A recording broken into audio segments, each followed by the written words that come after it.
কিছুদিন যাবৎ আমরা দেখতে পাচ্ছি যে একটি সোশ্যাল মিডিয়ায় কিছু খবর রটছে যে পূর্ব রেলে নাকি প্রচুর সংখ্যক ট্রেন চালকের ভ্যাকেন্সি আছে, প্রয়োজনীয় তুলনায় ট্রেন চালক নেই ইত্যাদি ইত্যাদি। এই খবরগুলো সম্পূর্ণরূপে সত্য নয়, আবারও বলছি সম্পূর্ণরূপে সত্য নয়।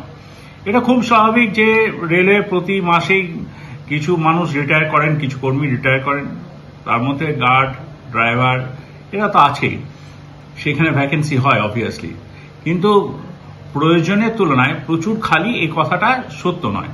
আমরা এই অগাস্ট মাসে আমাদের প্রায় 1260 মতো ভ্যাকেন্সি যেটা আমাদের এই মুহূর্তে এক্সিস্ট করছে সেই সিলেকশনটা করতে চলেছি। সেটি আমাদের যারা কর্মী আছেন তাদের মধ্যে থেকে সিলেকশন হবে। এছাড়া যারা ওপেন মার্কেট থেকে আসতে চান তাদের জন্য ভ্যাকেন্সি আমরা রেলওয়ে রিক্রুটমেন্ট বোর্ড এবং রেলওয়ে রিক্রুটমেন্ট বোর্ডে যে আমাদের ওয়েবসাইট আছে তাতে ফলো করতে পারেন আপনারা। আমাদের এই প্রসিডিওর সর্বভারতীয় ক্ষেত্রে খুব শীঘ্রই, হোপফুলি বাই সেপ্টেম্বরেই প্রায় 15 থেকে 16,000 ভ্যাকেন্সি আমরা ফিল আপ করতে চলেছি। তো এই কথাটা মনে হয় আমাদের পক্ষে আর শুট করে না যে পূর্ব রেলে প্রচুর ভ্যাকেন্সি আছে ড্রাইভার গার্ডে, ড্রাইভার নেই, পর্যাপ্ত ড্রাইভার নেই, এটা সত্য নয়।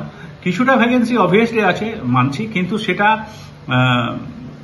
এমন নয় যে ট্রেন চালানো সম্ভব হচ্ছে না, একটি ড্রাইভারকে প্রচুর সময় ধরে কাজ করতে হচ্ছে, এটা ঠিক নয়। আর আপনাদের যেটা বললাম, আমাদের যে ইনহাউস যে প্রমোশনের ব্যবস্থা সেটা 1260 জনের মতো মানুষকে আমরা উন্নীত করছি এবং প্রপার ট্রেনিং এর মাধ্যমে তারা ট্রেন চলাচলের যে যোগ্য হওয়া পরেই তাদেরকে দিয়ে আমরা ট্রেন চালানোর ব্যবস্থাও করব।